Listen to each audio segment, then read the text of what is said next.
안녕하십니까, 닥터사이언스의 우승주입니다. 지난 시간에 우리가 했던 내용은 바로 분자 사이의 힘에 대한 내용이었죠. 우리 화학2를 이번에 새로이 시작을 했는데 제일 첫 단원은 기체, 액체, 고체, 그리고 용해까지 이 여러 가지 상들에 대한 겁니다. 하지만 이 상에 대한 분석을 제대로 하기 위해서는 일단 분자와 분자 사이에 어떤 힘이 있는지부터 알아보는 게 먼저가 돼요. 그래서 첫 단원이 분자 사이의 힘이었고요. 다음 시간부터는 이제 기체, 액체, 고체 이런 상에 대해서 자세하게 다뤄볼 예정입니다. 자, 그래서 분자 사이의 힘에 대한 얘기를 시작을 하죠. 가장 처음에 나오는 내용은 뭐 기체, 액체, 고체, 용해 이런 뭐 상들에 대한 설명이에요. 그래서 이쪽은 그냥 한번 쭉 보시면 되고 11페이지 11페이지를 보시면은 끓는 점에 대한 얘기가 나옵니다. 그래서 우리 끓는 점 얘기할 때는 항상 제가 지금까지 수업하면서 2번 정도 언급을 드렸었는데 온도가 증가함에 따라 이 증기압력이라고 하는 게 증가하는 거, 이 그래프 왜 이렇게 나오는지 한번 생각을 해주시면 좋겠고요. 그리고 이 증기압력이 저 증기압이라고 하는 저 압력이 외부의 압력인 계기압과 같아지는 온도, 이 온도보다 온도가 높을 때, 즉 증기압이 대기압보다 높은 상황에서 그 액체는 끓는다고 했습니다. 따라서 이 순간의 온도를 우리는 보일링 포인트, 보일링 템퍼레처 이렇게 얘기를 하죠. 이 그래프 잘 기억해 주시면 좋겠고요. 증기압이라고 하는 거 어떻게 정의했는지 책 보면 나와 있으니까 헷갈리시면 이쪽 참고하시면 되겠습니다.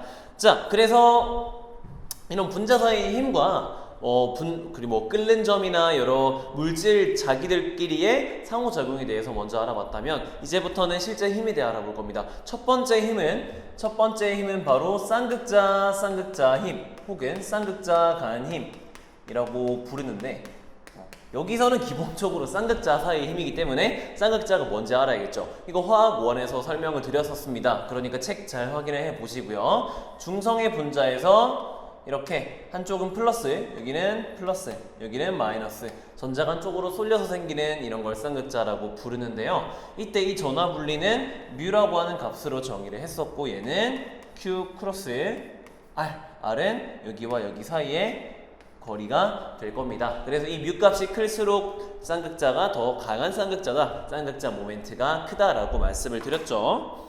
그리고 추가적인 내용들 한번 쭉 보시면 충분히 이해가 될 거고요. 그래서 이 쌍극자와 쌍극자 사이에는 서로 힘이 있다는 거죠. 왜?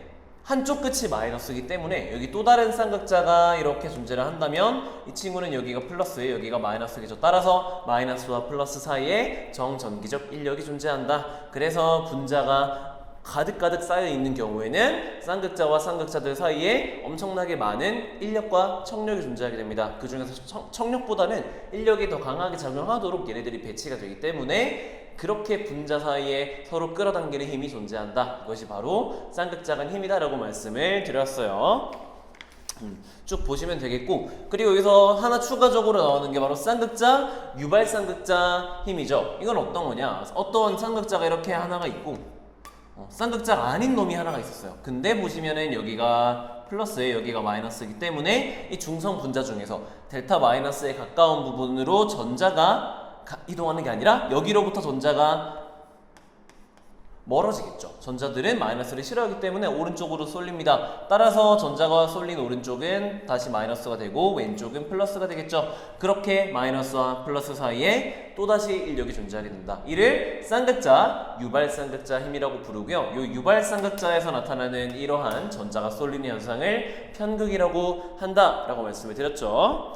자, 그 다음에 두 번째 힘은 분산력이라고 하는 거죠. 분산력은 그 원리에 대해 좀 자세히 알 필요가 있습니다. 이 친구는 기본적으로 쌍극자가 아니에요. 원래 중성의 분자였는데 어떠한 이유로 전자들은 계속해서 움직이고 있기 때문에 중성의 분자에서 어떠한 이유로 순간적으로 한쪽이 플러스, 한쪽이 마이너스 이렇게 된다고 말씀을 드렸습니다. 이렇게 순간적으로 생기는 걸 순간 쌍극자라고 부르고요. 이와 대비돼서 이 친구는 계속해서 존재하는 순간적인 애가 아니라 계속해서 쌍극자로 존재하기 때문에 영구 쌍극자라고 불러요. 자, 이렇게 생긴 이 순간 쌍극자와 이 순간 쌍극자로 인해서 아까 여기와 같은 이유로 생긴 유발 쌍극자, 이 두 순간 쌍극자와 유발 쌍극자 사이의 힘을 우리는 분산력이라고 부릅니다. 따라서 분산력은 꼭 쌍극자일 필요가 없어요. 모든 분자 혹은 모든 물질에서 존재하는 힘이고요.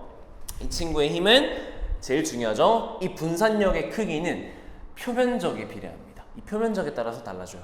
이게 가장 정답을 말해줄 수 있는 기준이고요. 하지만 우리는 항상 이 표면적을 정확히 계산하기 어렵습니다. 그러니까 굳이 표면적을 한 번에 계산할 필요 없이 분자량에 큰 차이가 있으면 분자량이 하나는 뭐 10이고 하나는 100이다. 그러면 아무래도 분자량이 클수록 크기가 크니까 표면적이 크겠죠. 그래서 분자량이 크게 차이 나는 경우에는 이것만 가지고 비교를 해도 뭐 큰 문제는 없고요. 분자량이 비슷한 경우에는 표면적을 비교해 볼 필요가 있습니다. 그 예시가 17페이지 아래쪽에 나와 있으니까요. 참고해 보세요. 분자량은 똑같은데 어떤 거는 이렇게 생겼고 어떤 거는 이렇게 길다랗게 생겼어요. 당연히 길다랗게 생긴 친구가 표면적이 더 넓어서 분산력이 크게 됩니다. 이러한 사실 잘 기억을 해 두시고요. 분산력 같은 경우에는 사실 쌍극자간 힘과 비교했을 때 왠지 작아 보이죠. 왜냐면 얘는 영구 쌍극자잖아. 항상 존재하는 힘입니다. 하지만 여기는 우연히 생긴 순간 쌍극자와 그로 인해 생긴 유발 쌍극자 사이의 힘이기 때문에 뭔가 작을 것 같아요. 하지만 절대 아닙니다. 분자량이 일정 이상으로 커지면 이 분산력은 쌍극자간 힘보다 훨씬 더 커요. 따라서 분자간 힘, 즉 끓는 점을 비교하라는 문제가 나오면 첫 번째로 비교할 건 쌍극자간 힘이 아니라 분산력입니다. 일단 분자량을 비교를 해봐요. 근데 분자량이 확연하게 뭔가가 크다. 그러면 쌍극자간 힘 생각하지 마시고 분자량이 큰 쪽으로 선택하시면 대부분은 맞고요. 하지만 분자량이 비슷해. 표면적도 되게 비슷해요. 분산력이 큰 차이가 없다. 그럴 때는 쌍극자간 힘이 존재하냐 존재하지 않느냐. 즉 극성 분자냐 무극성 분자냐. 이걸 비교함으로써 끓는 점의 차이를 알 수 있을 겁니다. 자, 마지막으로 한 힘이 바로 수소결합이죠. 자, 세 번째 수소결합. 이거는 정확하게 원인이랄까 이 힘을 일으키는 원인을 잘 알아두셔야 합니다. 책을 보면 잘 이해가 안 가니까 한 번 더 그려드릴게요. 자, 어떤 분자에는 FON 이 셋과 직접 결합한 이 수소 그리고 얘네들과 인접한 분자에 있는 FON에 존재하는 비공유 전자쌍